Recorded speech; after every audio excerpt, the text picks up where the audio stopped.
삶이 힘겨운 당신에게 다산 유백길 걸어 백년사 가는 길.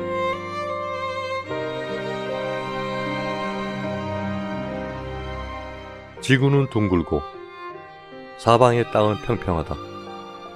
그러니 내가 있는 곳보다 더 높은 곳은 세상에 없다.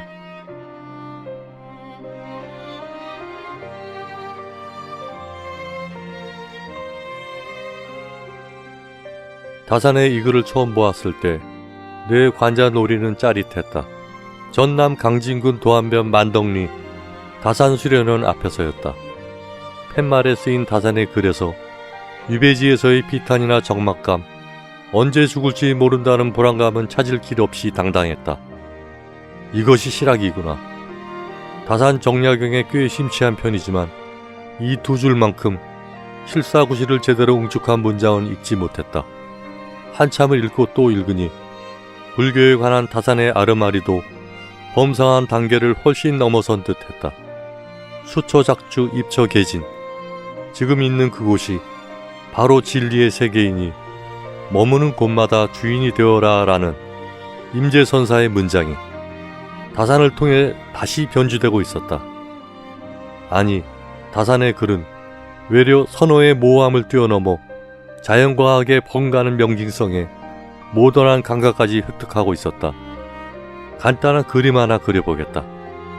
지구는 둥그니까 둥글게 원을 그리고 그 위에 서 있는 사람을 그려놓는다. 내가 서 있는 땅이 비록 평평하지만 지구는 본래 둥글어 어디에 있든 높은 곳에 있는 셈이란 것이 다산의 도용적 생각이다. 동화에 가까운 상상력이지만 놀랍게도 진리가 아닌가. 다산이 당신 사상을 꽃피운 건 유배지 강진에서였다. 1801년 음력 11월 신유사옥에 연루된 다산에게 내려진 형벌은 유배였다. 세례명 아우구스틴 오인 셋째 형 정약종은 서울에서 참수됐고 서울에서 나주까지 아우 정약용과 함께 걸어온 둘째 형 정약전은 흑산도로, 정약용은 강진으로 헤어졌다.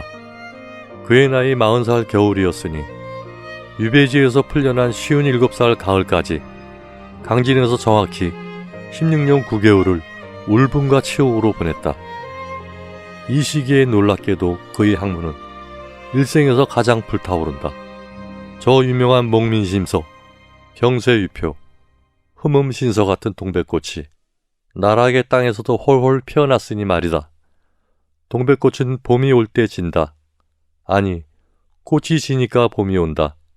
동백꽃은 봉우리째 땅에 져서도 붉게 타오른다. 유배의 겨울에 태어난 실학의 꽃은 마치 불멸인 양 차가운 땅을 버텨낸다. 겨우내에 머뭇거렸던 봄도 그제야 비로소 완연해지니 꽃이 진다고 계절을 탓할 일이 아닌 것이다. 다산 수련원 뜰악에서부터 동백나무가 타오르고 있었다. 물론 동백나무를 피어올린 땅도 붉은빛으로 흥건하게 젖어 있었다.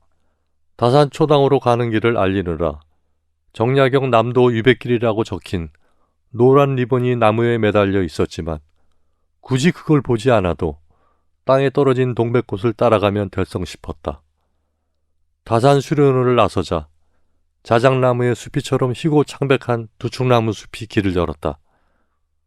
대나무 숲을 지나 언덕길부터는 정호성 시인이 시를 지어 찬탄한 뿌리의 길이었다. 땅 위로 툭툭 붉어져 나온 나무 뿌리를 밟아야 오를 수 있는 길이었는데 절묘했다. 세상에서 내팽개쳐진 정약용이란 사람의 인생을 바닥부터 생각해보는 뜻은 아니었을까. 돌계단에 올라서니 빽빽하게 들어선 대나무와 편백나무 가지 사이로 다산초당이 보였다. 사람들의 발길이 잦은 관광명소지만 한때는 다산의 고단한 삶이 배어있는 거처였다. 옛날 이 집은 지붕이라야 다 말라붙은 풀더미였으며 흙벽이 허물어지고 구멍이 나서 비바람이 들이쳤으리라.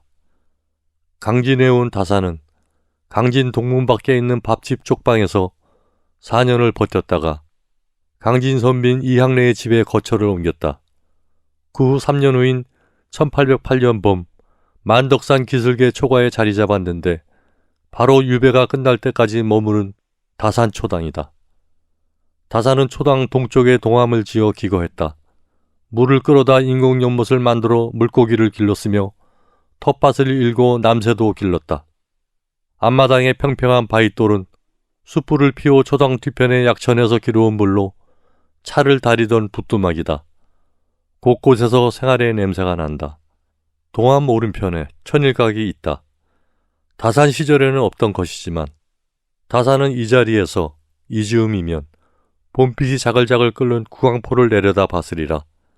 초당 뒤쪽 바위벽에 새긴 정석이라는 글씨는 비록 몸은 유배지에 있지만 사대부로서의 결기를 잃지 않으려는 마음가짐을 닮았다.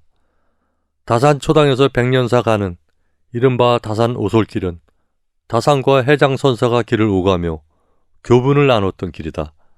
다산은 10살 아래인 백년사 해장선사와 스승이자 제자, 벗으로서 우정을 쌓았다. 그 우정이 얼마나 깊었는지 컴컴한 밤에 횃불을 켜들고 두 사람이 오고 갈 정도였단다. 그 길에서 비로소 나는 알았다.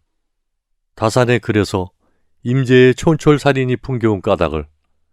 부처를 만나면 부처를 죽이고 조사를 만나면 조사를 죽여라. 새로운 세상을 꿈꿨던 개혁가로서 선의 검객 임제는 피할 수 없는 길이었음이 틀림없다. 다산 오솔길은 결국 유교와 불교가 드높은 경지에서 만나는 길이었다. 다산 초당에서 백년사 가는 길에도 동백꽃이 지천이었다. 땅에 흩뿌려진 꽃들이 워낙 많아 가려서 발을 놓아야 했지만 조심해야 할 것은 또 있었다. 동백이 툭툭 땅에 자진하듯 지는 소리가 들리면 말소리는 물론 숨소리조차 멈춰야 할 것 같았다. 해월루에 올라 아침 햇살이 그득한 강진만을 보고 내려와서는 탁 트인 차밭을 만났다. 사밭의 짙푸른 색은 오른쪽, 푸르기는 하되 붉은 꽃송이가 수없이 매달린 동백숲은 만덕산 쪽으로 기울어져 왼쪽. 그 사이길로 걸어가면 어디에 눈을 둬야 할지 몰라 차라리 눈을 감는 게 낫다. 보호구역이라 출입금지 표지가 붙은 동백숲에는 천연기념물 151호로 등재된 약 7천여 그루의 동백나무가 들어찼다. 동백숲 그늘을 지나고 한기의 부도를 지나면 배롱나무와 비자나미 사이로 백년사가 보인다. 절집에 들어서면 대웅전부터 찾아보는 것이 내 습관인데 절집 뜨락, 북뒤 붉은 명자나무에 먼저 눈길을 뺏겼다.